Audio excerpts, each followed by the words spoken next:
Baik teman-teman, jika kita menyimak riwayat hidup dari kedua orang tua Bang Ivan Setiawan ini, ya kita bisa menyimpulkan bahwa Bang Ivan Setiawan ini dilahirkan dari keluarga yang memiliki latar belakang pendidikan sangat rendah. Dan sering berjalannya waktu, kedua orang tua dari Bang Ivan Setiawan ini pun menikah dan melahirkan anak pertama mereka, yaitu Mbak Siti, pertama dari Bang Ivan Setiawan ini. Namun yang unik di sini, di dalam novel ini,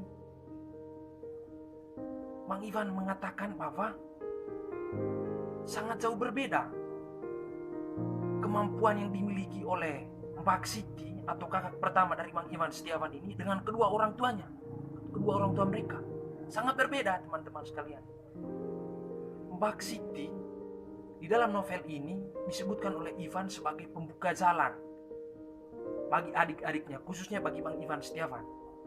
Dia sebagai pembuka jalan bagi Bang Ivan Setiawan, sehingga Bang Ivan Setiawan mampu meraih kesuksesan yang sangat luar biasa. Lalu seiring berjalannya waktu juga teman-teman sekalian, prestasi dari anak pertama mereka pun semakin naik dan sering mendapatkan peringkat pertama di sekolah, baik itu SD, SMP maupun SMA.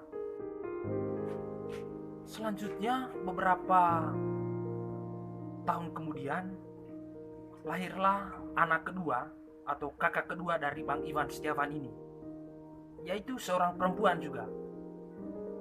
Dan benar apa yang dikatakan oleh Bang Ivan, bahwa kakak pertamanya itu sebagai pembuka jalan yang melatih adik-adiknya untuk tekun belajar. Dan terbukti bahwa anak kedua atau adik dari Mbak Siti ini juga memiliki kemampuan kognitif yang hampir sama dengan kakaknya, yaitu Mbak Siti. Tidak jauh berbeda. Dan anak kedua mereka itu, yaitu Mbak Rohani atau kakak kedua dari Bang Ivan Setiawan ini, juga sering mendapat peringkat teratas di kelasnya, baik itu dari sejak SD, SMP maupun SMA.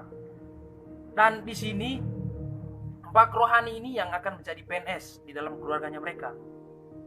Lalu kisah dari Bang Ivan Setiawan ini pun dimulai sejak ia dilahirkan. Sedikit informasi bahwa di dalam novel ini Bang Ivan Setiawan mengatakan kedua orang tua mereka itu sangat merindukan anak laki-laki, sangat menginginkan anak laki-laki. Dan lahirlah Bang Ivan Setiawan ini. Tentu kedua orang tua mereka sangat senang bagi anak lelaki, anak ketiga dari mereka. Lalu setelah Bang Ivan Setiawan ini dilahirkan, dia pun tumbuh dan berkembang di dalam keluarga yang walaupun sangat sederhana, tetapi memiliki kasih sayang yang sangat luar biasa kepada Bang Ivan ini. Teman-teman, hanya satu cita-cita dari Bang Ivan Setiawan ini sejak kecil, sejak dia masuk SD. Hanya satu cita-citanya, yaitu ingin memiliki kamar tidur sendiri, atau kamar tidur pribadi. Mengapa cita-cita itu tumbuh di dalam hati dari Bang Ivan Setiawan ini? Ya karena pengalamannya teman-teman sekalian. Bagaimana saat SD itu dia tidak memiliki kamar tidur sendiri atau tempat tidur sendiri. Dia selalu berpindah-pindah ketika dia ingin tidur. Misalnya malam pertama dia tidur bersama kakak perempuannya yang pertama. Lalu malam kedua dia tidur dengan bapaknya, malam ketiga dan seterusnya, selalu berganti-ganti. Karena itu tadi tidak memiliki tempat tidurnya sendiri atau kamar tidurnya sendiri. Itu cita-cita terbesar yang ingin diwujudkan oleh Bang Ivan Setiawan ini. Lalu Bang Ivan Setiawan ini ternyata tidak jauh berbeda dengan kemampuan yang dimiliki oleh kedua kakak yang saya sudah jelaskan tadi, yaitu Mbak Isa dan Mbak Rohani. Mereka memiliki kemampuan yang sama, kemampuan kognitif yang sangat atau lebih dibandingkan teman-teman yang lain. Lalu berdasarkan penuturan dari Bang Iwan Setiawan ini, mengapa mereka bisa memiliki kemampuan kognitif atau intelektual yang sangat lebih atau di atas rata-rata?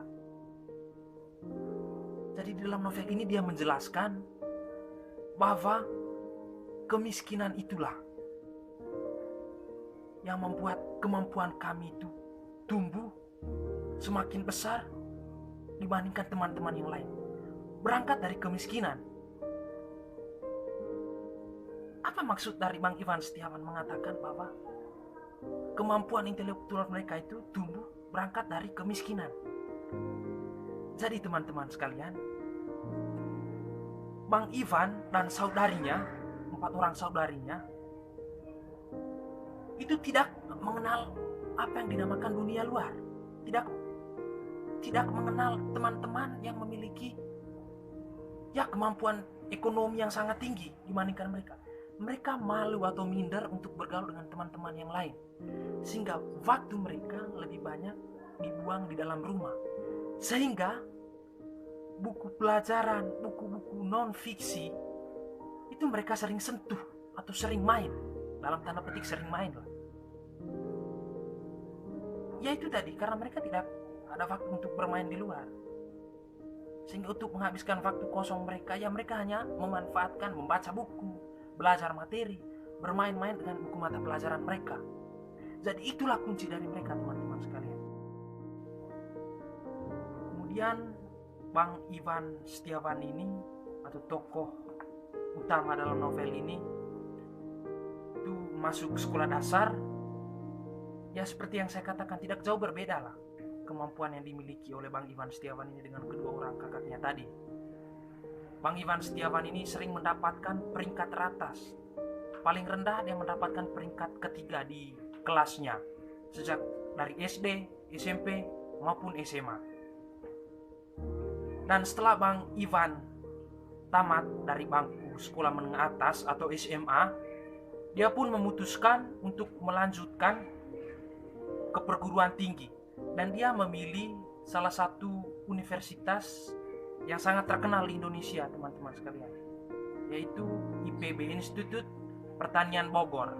Dia memilih fakultas atau jurusan statistika, dan dia memilih jurusan itu karena hobinya pada matematika atau kegemarannya pada matematika itu sangat tinggi. Dia sangat senang dengan matematika, sehingga dia memilih statistika. Lalu teman-teman, dia pun mulai menjalani masa kuliahnya atau masa hidupnya di perguruan tinggi, dan cita-citanya dari kecil tadi untuk mendapatkan tempat tidur atau kamar tidur pribadinya belum juga terwujud ketika Bang Iwan Setiawan ini masuk di bangku kuliah. Walaupun Bang Iwan sudah tinggal di dalam kos atau tinggal di kosnya sendiri, tapi dia harus masih tidur bersama temannya, teman-teman sekalian. Lalu seiring berjalannya waktu, persoalan biaya pun semakin sering dikeluhkan oleh orang tua dari Bang Iwan Setiawan ini. Lalu Bang Iwan Setiawan tidak putus asa, dan dia pun nekat untuk meminjam uang pada keluarga dari ibunya. Dia nekat dan dia mengatakan bahwa saya akan membayar utang yang saya pinjam ini ketika saya nanti sudah sukses. Setelah Bang Iwan Setiawan ini tamat dari IPB, dan menariknya bahwa Bang Iwan Setiawan ini mendapatkan penghargaan sebagai mahasiswa lulusan terbaik yang memiliki IPK atau nilai IPK yang sangat tinggi dibandingkan teman-teman yang lain. Bisa dibayangkan, anak seorang supir angkot menjadi lulusan atau mahasiswa terbaik di salah satu universitas yang sangat terkenal di Indonesia, yaitu Universitas atau Institut Pertanian Bogor. Setelah Bang Iwan Setiawan ini di wisuda, dia pun mendapat sebuah tawaran pekerjaan di salah satu perusahaan di Jakarta. Dan perusahaan itu bertugas untuk mengolah data.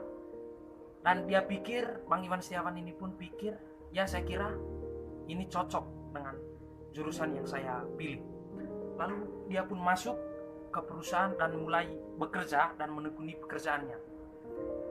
Seiring berjalannya waktu, dia pun selalu menunjukkan perubahan di dalam dirinya.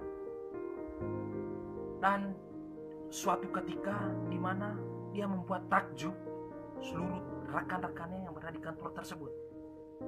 Hanya dia seoranglah yang mampu mengolah data dari Singapura masuk ke Indonesia. Semua teman-temannya itu kaget. Dan di situ dia sudah menunjukkan bagaimana kualitas dari saya atau Bang Iwan Setiawan ini, anak seorang supir angkot. Dia mampu menunjukkan bahwa walaupun kedua orang tua saya sangat miskin dan kami memiliki latar belakang pendidikan yang juga sangat rendah, tapi saya, Bang Iwan Setiawan ini harus membuktikan, harus memutarbalikkan hal tersebut. Lalu beberapa tahun dia bekerja di Jakarta, kemudian suatu hari dia mendapat tawaran dari salah satu perusahaan di Amerika Serikat. Dan tawaran itu diajukan oleh bosnya sendiri atau manajernya sendiri yang berada di Amerika Serikat. Dia pun kaget dan dia tidak bisa berbicara apa-apa. Karena waktu kecil dia tidak memiliki keinginan untuk bekerja di luar negeri, karena menurut dia itu hal yang sangat besar. Bagaimana saya hanya seorang anak dari supir angkot bercita-cita ingin menjadi orang yang sukses dan bekerja di luar negeri. Itu pikiran dari Bang Iwan Setiawan ini ketika kecil. Dia tidak memikirkan hal-hal besar seperti itu. Lalu saat mendapat tawaran tersebut, Bang Iwan Setiawan ini pun dilema. Lalu dia menghubungi keluarga. Dan ketika Bang Iwan Setiawan ini menghubungi keluarga, ibunya pun mengatakan bahwa ya ambil saja, tidak apa-apa. Lalu semangat yang diberikan oleh ibu dari Bang Iwan Setiawan ini membuat Bang Iwan Setiawan mengambil pekerjaan tersebut. Lalu dia pun pergi ke Amerika Serikat. Sekian ceritanya teman-teman sekalian. Baik teman-teman, dari novel ini Bang Iwan Setiawan atau penulis novel ini memberikan aksentuasi kepada kita bahwa kekurangan atau kemiskinan harus dijadikan sebagai pemantik supaya kita selalu terpacu untuk mengejar apa yang kita impikan atau kesuksesan yang kita kejar-kejar dari dulu. Itulah penekanan dari Bang Iwan Setiawan lewat novel ini. Dan teman-teman sekalian, setelah saya menyimak novel ini, saya pun teringat salah satu pepatah Latin yang mengatakan bahwa et ipsa scientia potestas est. Pengetahuan adalah kekuatan.